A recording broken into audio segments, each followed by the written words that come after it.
Huan kerap melanggar aturan jam operasional selama penerapan PPKM. 4 kafe mendapat teguran dari tim penegak hukum COVID-19 Kota Parepare. Sesuai peraturan Wali Kota nomor 31, jam operasional kafe hanya diizinkan hingga pukul 22 waktu Indonesia bagian tengah. Jika kafe yang bersangkutan telah menerima teguran tertulis namun kembali berulang, tim penegak hukum gugus tugas COVID-19 akan memberikan sanksi. Sanksi yang diberikan mulai dari sanksi administrasi sebesar Rp500.000 hingga penutupan tempat usaha.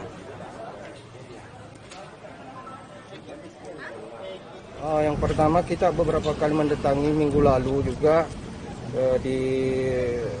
melebihi kapasitas dari 50% yang telah ditentukan melalui PPKM level 3. Maka dari itu kami melakukan tindakan bersifat teguran melalui surat pernyataan agar tidak mengulangi kembali. Nanti ke depannya Pak, setelah mendapatkan surat teguran, namun mereka ditemukan lagi membuka di atas jam operasi Pak?